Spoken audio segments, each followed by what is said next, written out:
E aí galera, eu sou a Júlia, vou contar um pouco mais pra vocês sobre a história da criação da rádio, então vem com a gente que tem muitas coisas, várias polêmicas. A rádio surgiu porque teve vários avanços tecnológicos, mas quem levou a boa mesmo, quem é atrelado à criação do rádio, é o italiano Guglielmo Marconi, em 1895, que ele vai realizar experimentos bem-sucedidos nas transmissões das ondas de rádio. Um pouco mais pra frente, novamente, o Marconi, em 1901, realiza a primeira transmissão transatlântica do rádio. 4 anos depois, Reginald Fessenden vai realizar a primeira transmissão de música e voz.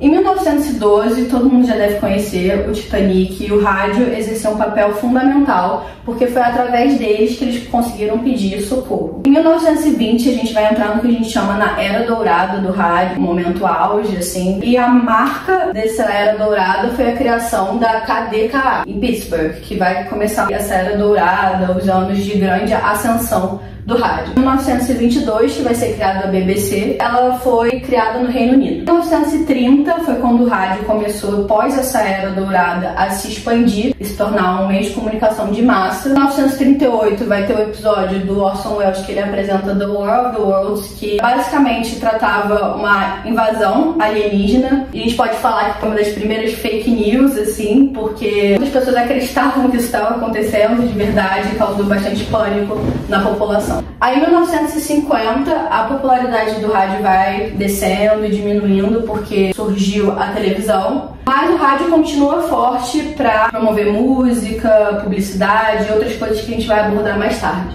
Aí em 1960 estava tendo uma ascensão do rádio com a música e vai lançar esse formato Top 40 que vai ser difundido, onde 40 músicas mais tocadas são as que são passadas. Aí em 1980 vai surgir a rádio por satélite, novamente expandindo, né, os horizontes da rádio, permitindo uma maior variedade, uma maior programação e um maior acesso a todos. Em 1990, com a internet, vai ser mais uma vez um baque para o rádio, mas mesmo assim o rádio continua lutando, vem com novos formatos, entra no mundo online também para aderir a isso e tentar continuar com a sua força. Nos anos 2000, os podcasts vão ganhar destaque, uma nova forma de conteúdo e áudio sobre demanda. A rádio vai continuar a evoluir, vai continuar lutando aí pelo seu espaço, mas já agora assumindo um caráter minoritário. Com essas novas meios de programação, o rádio foi perdendo um pouco seu poder. A gente continua vendo a presença de podcasts, novos aplicativos de streaming, a rádio online também. Então, mesmo não tendo a força que a rádio tinha antes, a rádio continua sendo o elemento que é presente na vida de grande parte dos brasileiros. Boa tarde, gente. Meu nome é Júlia Almeida e hoje eu vou contar pra vocês a música e entretenimento na rádio.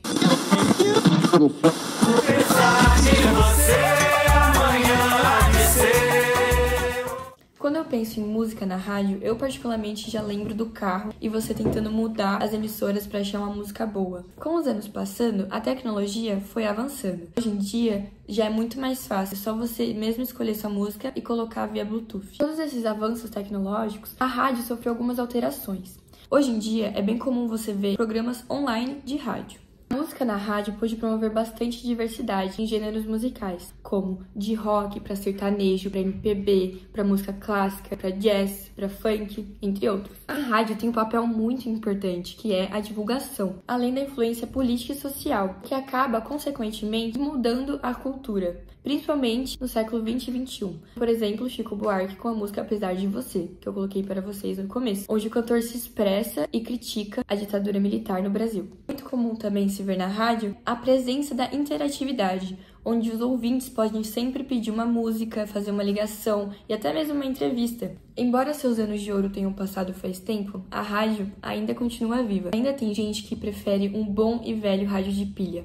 Oi gente, eu sou a Mara, eu tava aqui no carro ouvindo rádio e hoje eu vou contar um pouco pra vocês sobre a publicidade no rádio. O rádio, como veículo de comunicação, surgiu nos anos 20. Frank Conrad, um funcionário da Westinghouse Electric, decidiu, por passatempo, montar um transmissor e transmitir notícias e músicas de álbuns na sua garagem. Logo, começaram a pedir músicas. E com toda essa popularização, começaram a vender aparelhos justamente adaptados para ouvirem a Westinghouse Station. Então, em 2 de novembro de 1920, eles criaram a KDKA, onde eles transmitiam os resultados das eleições. Eles recebiam por telefone os resultados e já automaticamente transmitiam pela KDKA. Agora, um pouco dos tipos de publicidade no rádio. O spot é um tipo de publicidade infolocutada, que passa mensagens objetivas e diretas para os ouvintes. A sketch é uma linguagem teatral e dramatizada. Coloca o ouvinte como se ele estivesse dentro da história do produto. A vinheta é um tipo de publicidade que tem de 2 a 4 segundos. Ela sinaliza a publicidade de uma forma mais chamativa e rápida, para chamar a atenção. O texto foguete tem aproximadamente 10 segundos e é feito pelo próprio locutor da rádio. Ele faz de uma forma que as características do que ele está apresentando se unam à forma como ele faz a locução. O jingle é uma forma de publicidade que é feita para grudar na mente do ouvinte. É uma forma melódica de se apresentar o produto para fazer com que o ouvinte lembre realmente daquela música e, consequentemente, do produto que está sendo apresentado. Isso mostra que a rádio tem muitas utilidades hoje em dia, tanto entretenimento, quanto publicidade, quanto esporte, quanto jornalismo, e a rádio ainda está na vida dos brasileiros. Eu mesma tô indo agora pra faculdade, vou encontrar a Marina, que vai contar um pouco pra gente sobre o rádio e as guerras. E no caminho, vou ligar o rádio, é claro.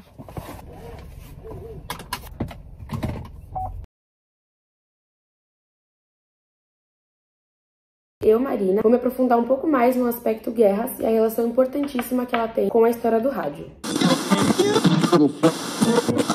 Vamos voltar para o ano de 1914, na Primeira Guerra Mundial, onde o rádio desempenhou um significativo papel, embora na época tenha sido uma tecnologia relativamente nova. O rádio permitiu uma comunicação muito mais rápida e eficaz entre as forças militares, em comparação aos meios de comunicação anteriores, como cavalo, telégrafos, mensageiros e correio. A inteligência e a espionagem também receberam grande impacto com o surgimento do rádio, onde as nações em conflito utilizavam o rádio para interceptar as comunicações inimigas e obter informações valiosas sobre os movimentos e os planos do oponente. Além disso, as nações em guerras também mandavam mensagens de propaganda para as populações inimigas. As estações de rádio também transmitiam propagandas da guerra. Isso influenciou muito a opinião pública sobre o que estava acontecendo naquele momento. O rádio teve um papel ainda mais importante na Segunda Guerra, por conta dos avanços tecnológicos e da popularização do rádio nesse período entre a Primeira Guerra e a Segunda. Assim como na Primeira Guerra, na Segunda, o rádio também foi usado na coordenação de ataques aéreos, aumentando a eficácia e a precisão dos bombardeios em terra. Nessa época também foi iniciada a transmissão de notícias pelo rádio, e não só de propaganda política. Emissoras de rádio grandes, como a BBC, por exemplo, mantiveram sempre os civis muito bem informados sobre o que estava rolando na guerra naquele momento. Resumindo bastante, o rádio desempenhou um papel importantíssimo na Segunda Guerra, e afetou a comunicação social, coordenação militar, inteligência, propaganda, disseminação de informação e contribuiu bastante para o desenrolar da guerra. Agora a gente dá um grande salto nessa linha do tempo e vai para 1964, no início da ditadura militar brasileira. O rádio foi uma ferramenta usada tanto a favor da ditadura militar quanto os que se opunham também. O regime militar impôs uma forte censura em cima das mídias, incluindo o rádio. Na época, os que se opunham ao regime militar eram sempre caçados, torturados e perseguidos, mas mesmo assim tinham muitos corajosos que continuavam usando o rádio para se opor ao governo. E apesar dessa grande repressão, o rádio sempre foi muito importante para esse movimento contra a ditadura. E, em geral, o rádio nessa época teve um papel muito ambivalente, tanto pró-governo quanto contra. Todos esses pontos falados até agora mostram que o rádio não era apenas um veículo de entretenimento. Pelo contrário, era um veículo informativo e histórico, que deu por muito tempo voz aos opressores, mas mais tarde deu voz para os oprimidos também.